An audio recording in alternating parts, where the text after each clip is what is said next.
안녕하세요. 김도경입니다. 새로운 한 주가 시작되었습니다. 이번 한 주도 하늘 양식과 더불어 달려나아갔으면 좋겠습니다. 자, 오늘 우리가 나눌 말씀은 출애굽기 37장 1절로 9절, 출애굽기 37장 1절로 9절입니다. 제가 읽겠습니다. 부살렐이 조각목으로 궤를 만들었으니 길이가 2규빗 반, 너비가 1규빗 반, 높이가 1규빗 반이며 순금으로 안팎을 싸고 위쪽 가장자리로 돌아가며 금태를 만들었으며 금고리 넷을 부어 만들어 네 발에 달았으니 곧 이쪽에 2고리요 저쪽에 2고리이며 조각목으로 채를 만들어 금으로 싸고 그 채를 궤 양쪽 고리에 꿰어 궤를 매게 하였으며 순금으로 속죄소를 만들었으니 길이가 2규빗 반, 너비가 1규빗 반이며 금으로 그룹 둘을 속죄소 양쪽에 쳐서 만들었으되 한 그룹은 이쪽 끝에, 한 그룹은 저쪽 끝에 곧 속죄소와 한 덩이로 그 양쪽에 만들었으니 그룹들이 그 날개를 높이 펴서 그 날개로 속죄소를 덮었으며 그 얼굴은 서로 대하여 속죄소를 향하였더라. 아멘. 하나님의 말씀입니다. 오늘은 이 말씀을 통해서 언약궤와 속죄소, 언약궤와 속죄소 이란 제목으로 은혜를 나누겠습니다. 오늘 우리가 살펴볼 출애굽기 37장은 성막 안에 들어갈 언약궤, 속죄소, 떡상, 등잔대, 향단에 관한 말씀입니다. 즉 출애굽기 25장에 나온 지침과 명령이 여기서 실제로 실행되는 것이죠. 따라서 시간이 되시면 출애굽기 25장의 말씀과 병행해서 같이 오늘 본문을 묵상해 보시면 좋겠습니다. 오늘은 그 가운데 시간 관계상 언약궤와 속죄소에 대해서 살펴보도록 하겠습니다. 아마도 성전 혹은 성막에 들어가는 성물 가운데 대부분의 성도들이 기억하는 성물이 있다면 바로 언약궤라고 말할 수 있을 것입니다. 이유가 있으니 하도 목사님들을 통해서 들어서 잘 알고 있기 때문이죠.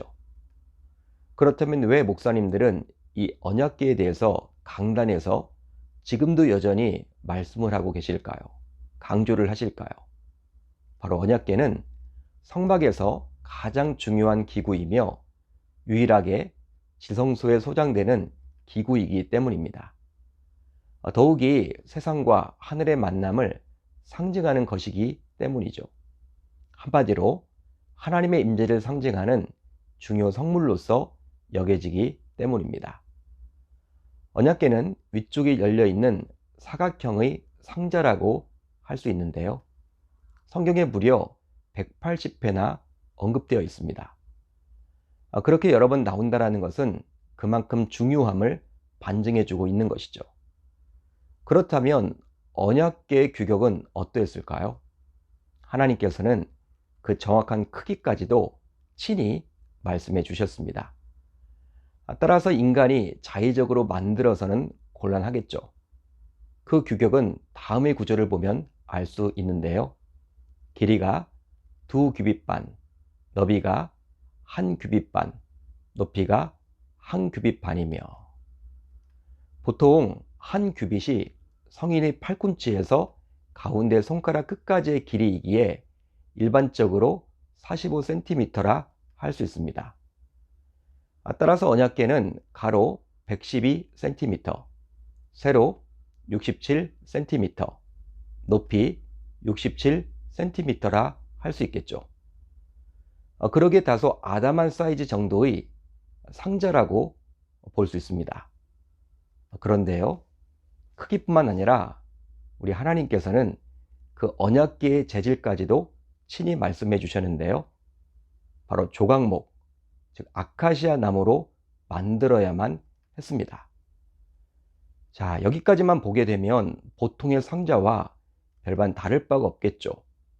하지만 다음의 구절을 보게 되면 이 상자가 보통의 상자가 아님을 알게 됩니다. 바로 표면을 순금으로 씌웠기 때문이죠. 자, 오늘 말씀 2절로 5절까지를 잠시 보겠습니다. 좀 길지만 제가 읽어드리겠습니다. 순금으로 안팎을 싸고 위쪽 가장자리로 돌아가며 금태를 만들었으며 금고리 넷을 부어 만들어 네 발에 달았으니 곧 이쪽에 두 고리요 저쪽에 두 고리이며 조각목으로 채를 만들어 금으로 싸고 그 채를 궤 양쪽 고리에 꿰어 궤를 매게 하였으며. 다소 길지만 이 말씀을 보시면 언약궤를 금으로 완전히 도배한 것처럼 보이기도 합니다.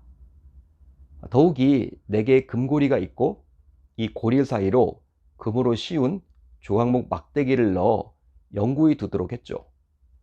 물론 이동할 때 편리하도록 한 장치임에는 틀림이 없지만 훗날 언약궤가 솔로몬의 성전에 최종적으로 안치될 때에도 이 막대를 제거하지 않으므로 그것까지 포함해서 완전한 언약궤라고 볼 수 있는 것이죠. 하나님께서는 언약궤를 말씀하시면서 특별히 정제하여 가장 순도가 높은 순금을 사용하라고 말씀하셨는데요. 그렇다면 이런 하나님의 당부를 통해서 저와 여러분들은 무엇을 알 수 있을까요? 바로 어떠한 불순물이나 오염물도 허용하지 말라는 하나님의 뜻이 담겨져 있음을 알 수 있습니다. 이유가 있는데요. 바로 그 언약궤 안에는 십계명이 새겨진 두 돌판이 있었기 때문이죠. 물론 처음에 그 언약궤 안에는 아론의 쌍난 지팡이와 만나가 담긴 항아리도 같이 들어가 있었습니다.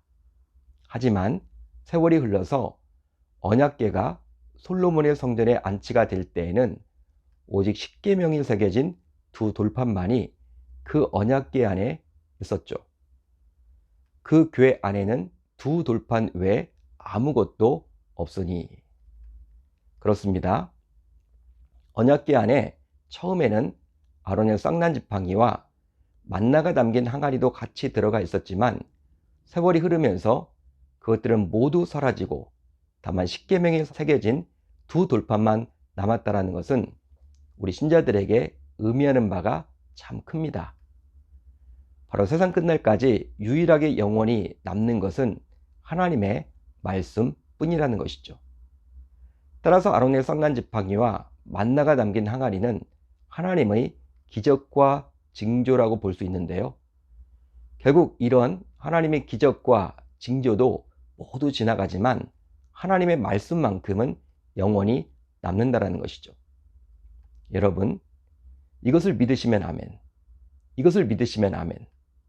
그래서일까요? 하나님께서는 이사야 선지자를 통해서 다음과 같은 고백을 합니다. 풀은 마르고 꽃은 시드나 우리 하나님의 말씀은 영원히 서리라. 아멘. 당시 고대 근동에서는 중요한 계역서와 같은 법정 문서의 경우 신성한 장소에 보관하는 풍습이 있었다고 하는데요. 이런 관점에서 보게 되면 출애굽 이후 하나님께서 이스라엘 백성들과 언약을 맺으면서 십계명을 주셨기에 그 십계명은 그 언약 관계를 담고 있는 중요 문서라고 볼 수도 있겠죠. 그러기에 그 십계명이 담긴 두 돌판을 지성소 안에 있는 언약궤 안에 보관하지 않았나 생각해 볼 수 있습니다. 하지만 분명한 것은 하나님께서 이 언약궤 안에 거하시거나 이 언약궤 안에서 말씀하시지는 않았다라는 사실이에요. 오히려 하나님께서는 이 언약궤 위에서 말씀하셨는데요. 그러기에 하나님의 보좌가 하늘에 있고 이 언약궤는 하나님의 발판임을 알 수 있습니다. 그렇다면 오늘 본문 6절에 나오는 속죄소는 과연 무엇일까요? 이 속죄소는 바로 언약궤를 덮는 뚜껑 역할을 했는데요. 그러기에 이 언약궤의 규격과 동일하게 길이가 112cm, 세로가 67cm였습니다. 하지만 조각목에 금을 입힌 언약궤와는 달리 이 속죄소는 순수하게 금으로만 만들어졌죠. 따라서 이 속죄소는 단순히 언약궤의 뚜껑 역할만을 한 것이 아니라 어떤 의미에서 보게 되면 언약궤보다도 더 중요한 역할을 했다고 볼 수도 있습니다.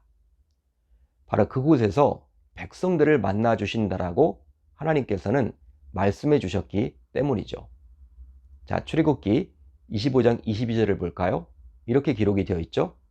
거기서 내가 너와 만나고, 거기서 내가 너와 만나고. 그렇습니다. 성막 전체가 하나님의 임재를 상징하지만 하나님께서 자신의 백성들을 만나시는 곳은 바로 속죄소임을 알 수 있습니다. 그렇다면 하나님께서는 속죄소에서 자신의 백성들을 만나서 무엇을 하실까요? 바로 죄를 지은 자신의 백성들을 탓하고 책망하기보다는 오히려 용서하고 화해해 주십니다. 따라서 이 속죄소는 예수 그리스도가 매달린 십자가와 같다고 볼 수도 있겠죠. 실제 예수님께서는 십자가에 달려 죽기까지 하셨는데요. 바로 부활하기 위해서가 아니라 우리 죄를 사유해 주기 위해서였죠. 보통 우리 같으면 그 십자가에서 죄를 지은 우리를 원망하고 책망하겠지만 예수님께서는 전혀 그렇게 하지 않으셨습니다. 이런 속죄소이기에 보통 시은소라고 부르기도 하죠. 이런 속죄소 양쪽에는 두 천사가 마주보는 상태에서 고개를 조금 숙인 자세를 취한 것으로 장식되어 있었는데요. 그들의 펼쳐진 날개는 속죄소의 바닥과 이 언약궤까지 덮기까지 했었습니다. 그리고 하나님의 음성이 속죄소 바닥과 두 천사 사이에서 들려왔죠. 속죄소 위, 곧 증거궤 위에 있는 두 그룹 사이에서 내가 이스라엘 자손을 위하여 내게 명령할 모든 일을 내게 이르리라. 아멘. 이처럼 언약궤가 하나님의 발판이고 속죄소가 하나님의 보좌와 연관되어 있음을 통해서 하나님께서 진정한 왕임을 알 수 있습니다. 그 왕이신 하나님께서 그곳에서 만나 말씀을 선포하고 이스라엘 백성들이 가야 할 길을 인도해 주셨던 것이죠. 그렇다고 해서 구약 시대에는 아무나 그 언약궤와 속죄소에 나아갈 수 없었지만 신약 시대를 살고 있는 저와 여러분들은 그리스도의 십자가의 죽음으로 직접 그 은혜의 보좌로 나아갈 수 있게 되었습니다. 할렐루야, 할렐루야. 바로 다음의 구절을 통해서 확인할 수가 있죠. 우리는 긍휼하심을 받고 때를 따라 돕는 은혜를 얻기 위하여 은혜의 보좌 앞에 담대히 나아갈 것이니라. 따라서 은혜의 보좌에 담대히 나아갈 수 있음에 매일매일 감사하는 저와 여러분들 모두 되셨으면 좋겠습니다. 자, 이제 우리 공동체가 함께 나눌 기도 제목인데요. 두 가지입니다.